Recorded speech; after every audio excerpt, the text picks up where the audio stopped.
భక్తులందరికీ నమస్కారం అండి. శివతాండవ ఛానల్కి స్వాగతం అండి. ఆ శివయ్య ఆశీసులు, ఆ తల్లి ఆశీసులు ప్రతి ఒక్కరిపై ఉండాలని నేను కోరుకుంటున్నాను ఫ్రెండ్స్.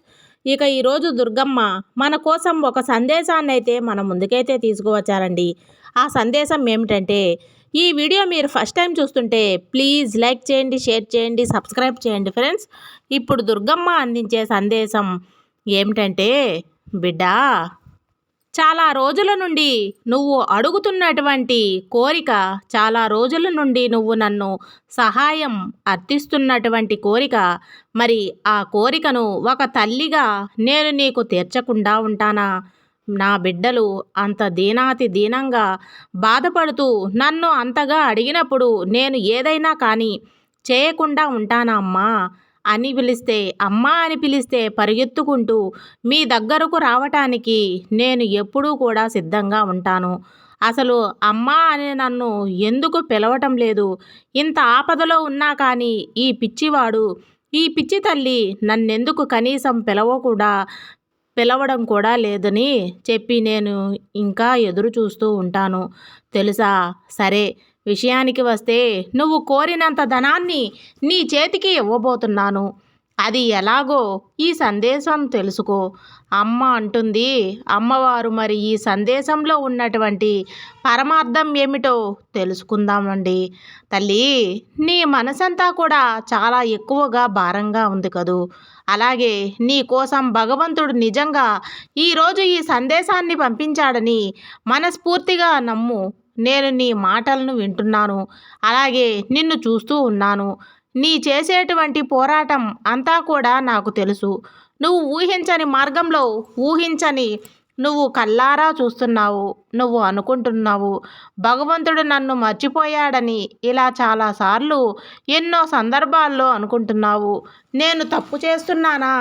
నేను చేసే పూజలు భగవంతునికి చేరటం లేదా? నాకు మాత్రమే ఇంత కష్టమా అని చెప్పి నువ్వు ఎక్కువగా లోపల నీ మనసును అడుగుతూ ఉన్నావు. కానీ విను, భగవంతుడు ఆలస్యం చేస్తాడే కానీ నిర్లక్ష్యం మాత్రం చేయడు. నువ్వు చూస్తున్నటువంటి ఆలస్యం తిరస్కారం కానే కాదు.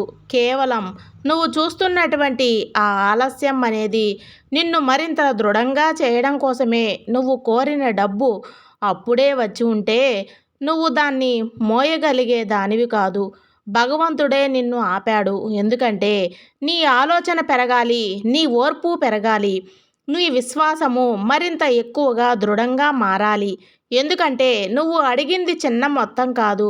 అంతేకాకుండా నువ్వు అడిగింది కేవలం నీ దగ్గర అవసరానికి మాత్రమే అడిగావు. కానీ భగవంతుడు ఇవ్వబోతుంది చాలా పెద్ద బాధ్యత ఇవ్వబోతున్నాడు. ఇక ఇది సాధారణమైనటువంటి నెల కాదు. భగవంతుడు తప్పకుండా ఈ ఏప్రిల్ నెలలో నీ జీవితంలో ఒక మార్పు మొదలవుతుంది. గతంలో నువ్వు కోల్పోయినవి తప్పకుండా తిరిగిచ్చేటువంటి సమయం అనేది మూసుకుపోయినటువంటి తలుపులు మరలా తెరుచుకోబోతున్నాయి.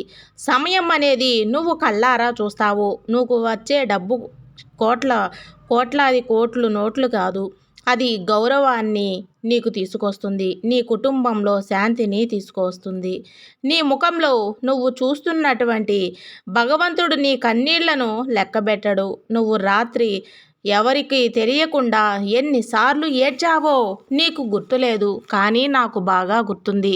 నీ కన్నీళ్లు ఏమాత్రం వ్యర్థం కానే కావు సుమా.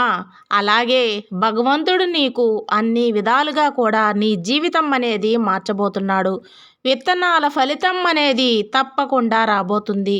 భగవంతుడు నాటినటువంటి ప్రతి విత్తనం కూడా ఒక మంచి చెట్టులా మారబోతుంది.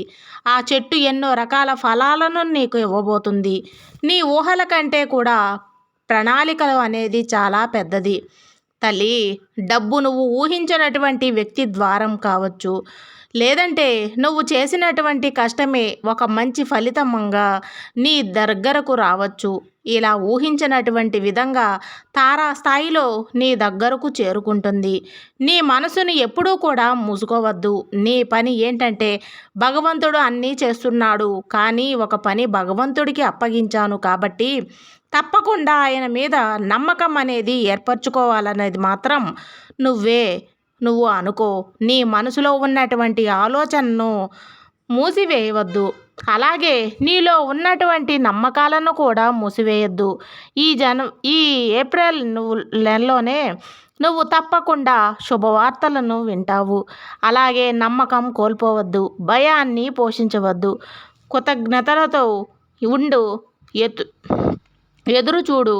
ఎందుకంటే ఈ విశ్వాసం అనేది ఉంటుంది, అది ఎన్నో అద్భుతాలను జరిగేలా చేస్తుంది.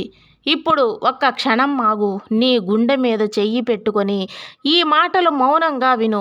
భగవంతుడు నా జీవితంలో ఎన్నో పనులు చేశాడు, ఎన్నో సహాయాలను అందించాడు.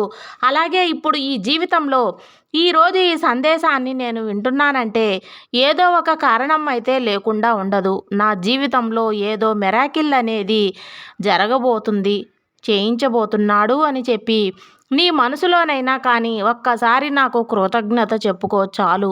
ఈ జనవరిలో నీ జీవితంలోకి ఎంతో అద్భుతమైనటువంటి చాలా రకాల శుభవార్తలను వినాలని చేస్తున్నాను. నేను ఎప్పుడూ కూడా ఊహించినటువంటి ఇప్పుడు నేను చెప్పబోయేది ఏంటంటే, డబ్బు ఇప్పటి వరకు ఆగిపోయింది. ఎందుకంటే భగవంతుడు కొన్ని తీసేసినవి అనవసరమైనవి అయితే నువ్వు భయపడవద్దు తల్లి. మరింత ఎక్కువగా నువ్వు దృఢపరచుకో. నువ్వు సిద్ధంగా ఉండు. అలాగే ఈరోజు నేను నీకు ప్రతి ఒక్క విషయాన్ని కూడా చెప్పబోతున్నాను అంటే నువ్వు వింటున్నావంటే యాదృచ్ఛికం కానే కాదు. విడిచిపెట్టలేదని నీకు గుర్తు చేస్తున్నాడు భగవంతుడు. నీతో మాట్లాడుతున్నాడని నీకు గుర్తు చేస్తున్నాడు ఆ భగవంతుడు. ఇప్పుడు నీతో ఇలా చెబుతున్నాడు. నువ్వు అనుకున్నట్లుగా నిన్ను ఎప్పుడూ కూడా నేను ఆపలేదు బిడ్డ. అలాగే నేను నిన్ను పెద్దగా ఆశీర్వదించాను. డబ్బు ఆగిపోయిందంటే అది నీ శాపం కాదు. నువ్వు అనుకున్నావు కదా, నా జీవితం అనేది ఎక్కడ ఆగిపోతుందో, ఎంత ప్రయత్నించినా కానీ డబ్బు రావట్లేదు, అన్ని తలుపులు మూసుకుపోయాయి అని అనుకుంటున్నావు కదా. విను, డబ్బు ఆగిపోవడం శిక్ష కాదు, అది రక్షణ. భగవంతుడు నీకు ముందే డబ్బు ఇచ్చుంటే అది నిన్ను ఎంతో మందికి తప్పు వ్యక్తుల ద్వారా దగ్గరకు తీసుకొని వెళ్ళేది, తప్పుడు నిర్ణయాలను నువ్వు తీసుకునేలా చేసేది. కాబట్టి నిన్ను భగవంతుడు అన్ని రకాలుగా నిన్ను ఆపాడు. అలాగే నువ్వు కోరిన విధంగా ఎన్నో రకాల అవకాశాలను అందివ్వలేదు. కొన్ని సమయంలో అది కేవలం భగవంతుడు తప్పు కాదు, నిన్ను తప్పుదోవ పట్టించకుండా, సమాజంలో నిన్ను తప్పుడు వ్యక్తిగా చూపించకుండా నీలో గర్వం ఆపుతాడు.